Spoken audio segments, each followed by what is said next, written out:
इस तानाशाही को रोकना होगा। 25 जून 1975 ये वो तारीख है जब जून की तपती गर्मी में सियासी पारा भी उबाल पर था। इसी दिन प्रधानमंत्री इंदिरा गांधी ने देश में इमरजेंसी की घोषणा की थी। दरअसल आजादी के बाद भारत पहली बार इमरजेंसी यानी कि आपातकाल के दौर से गुजरा था। लगभग 1.5 साल से अधिक समय तक के लिए इमरजेंसी के दौरान देश कई ऐतिहासिक घटनाओं का गवाह बना, जहां एक तरफ नागरिकों के संवैधानिक अधिकार निलंबित हो गए थे, वहीं दूसरी ओर मीडिया यानी कि प्रेस की आजादी भी छीन ली गई थी। लेकिन देश में इमरजेंसी क्यों लागू किया गया था और इमरजेंसी के बाद देश में क्या क्या बदलाव आया? अतीत के पन्नों को खोले तो मालूम होता है कि साल 1971 के चुनावी नतीजों ने इंदिरा गांधी को कटघरे में लाकर खड़ा कर दिया था। वहीं देश में चल रहे विरोध प्रदर्शन ने इंदिरा गांधी की मुश्किलें और भी ज्यादा बढ़ाने का काम किया था। दरअसल 1971 के चुनाव में इंदिरा गांधी ने रायबरेली सीट पर अपने समाजवादी प्रतिद्वंदी राजनारायण को 1,11,000 से ज्यादा वोटों से हार दी थी। वहीं राजनारायण ने चुनावी नतीजों को चुनौती देते हुए इलाहाबाद उच्च न्यायालय में अपनी याचिका दायर की थी, जिसमें मामले की सुनवाई करते हुए उच्च न्यायालय के न्यायाधीश जगमोहन लाल सिन्हा ने 12 जून 1975 को चुनावी परिणाम को खारिज कर दिया और राजनारायण को विजेता घोषित कर दिया। इसके साथ इंदिरा गांधी की लोकसभा सदस्यता को भी समाप्त कर दिया गया। लेकिन हाई कोर्ट के फैसले को इंदिरा गांधी ने सुप्रीम कोर्ट में चुनौती दी। हालांकि 24 जून 1975 में जस्टिस वी.आर. कृष्णा अय्यर ने उनकी अयोग्यता को बरकरार रखा, लेकिन उनकी अपील का समाधान होने तक उन्हें पद पर बने रहने की अनुमति दी। वहीं दूसरी ओर देश भर में जनता का विरोध प्रदर्शन चल रहा था।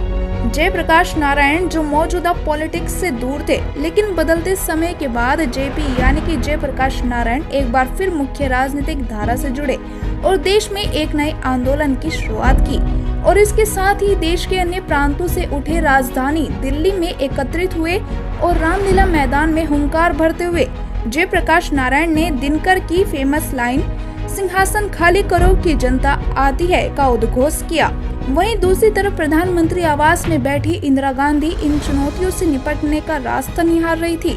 इंदिरा के साथ ही बैठक में उनके बेटे राजीव गांधी, कानून मंत्री हरिराम गोखले और पश्चिम बंगाल के तत्कालीन मुख्यमंत्री सिद्धार्थ शंकर रे शामिल थे।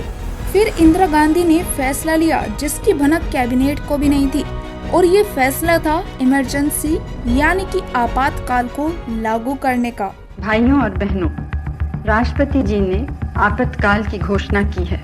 इससे आतंकित होने का कोई कारण नहीं है।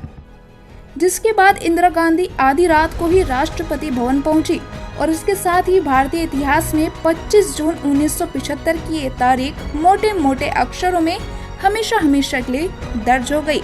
जब राष्ट्रपति फखरुद्दीन अली अहमद ने प्रधानमंत्री इंदिरा गांधी की सलाह पर काम करते हुए संविधान के अनुच्छेद 352(1) के तहत आपातकाल की घोषणा की, फिर अगले ही सुबह आपातकाल के ऐलान के बाद देश में हंगामा मच गया। जहां राजधानी दिल्ली की सड़कों पर जन सैलाब उमड़ा था, वहां आज सन्नाटा पसरा हुआ था, क्योंकि आपातकाल की घोषणा के बाद करीब सभी विपक्षी नेताओं सहित 1 लाख से ज्यादा प्रदर्शनकारियों और सरकार के आलोचकों को आंतरिक सुरक्षा रखरखाव अधिनियम और भारत के नियमों के तहत गिरफ्तार किया गया था। वहीं लोकतंत्र का चौथा स्तंभ कहे जाने वाला मीडिया भी इस दौर में मजबूर नजर आया। दरअसल मीडिया की स्वतंत्रता पर भी अंकुश लगाए गए। उस दौरान प्रेस को तत्काल प्रभाव से बंद कर दिया गया। खबरों को सेंसर करने के बाद ही प्रकाशित किया जाता था और साथ ही देश भर के पत्रकारों को भी गिरफ्तार कर लिया गया था। हालांकि एक दौर के बाद देश ने फिर से एक बार नया सूरज देखा और 21 मार्च 1977 को आपातकाल खत्म हुआ और इस साल देश में हुए आम चुनाव में जनता ने कांग्रेस पार्टी को बाहर का रास्ता दिखा दिया। वहीं 23 मार्च 1977 को 81 वर्ष की आयु में मोरारजी देसाई देश के प्रधानमंत्री बने। यह आजादी के 30 साल बाद बनी पहली गैर कांग्रेसी सरकार थी।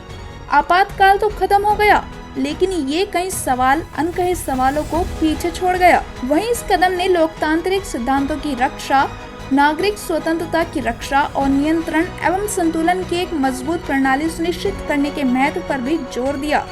इस काले दौर ने न्यायपालिका की भूमिका, मीडिया की स्वतंत्रता और लोकतांत्रिक समाज में कार्यकारी शक्ति की सीमाओं पर बहस को भी एक नया जन्म दिया। हालांकि इमरजेंसी यानी कि आपातकाल के बाद भारतीय संविधान में कुछ संशोधन भी हुए, जिसे सकारात्मक नजरिए से भी देखा जाता है, जिसमें संविधान की प्रस्तावना में समाजवादी, धर्मनिरपेक्ष, अखंडता जैसे शब्दों को जोड़ना और संविधान में मौलिक कर्तव्यों का शामिल होना कुछ ऐसे ही उदाहरण हैं।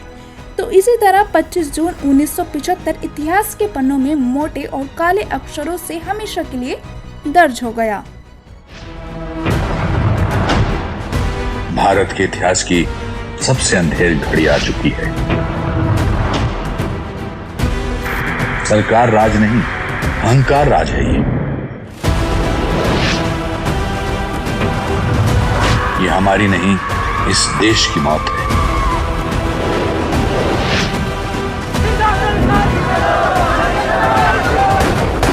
इस तानाशाही को रोकना होगा।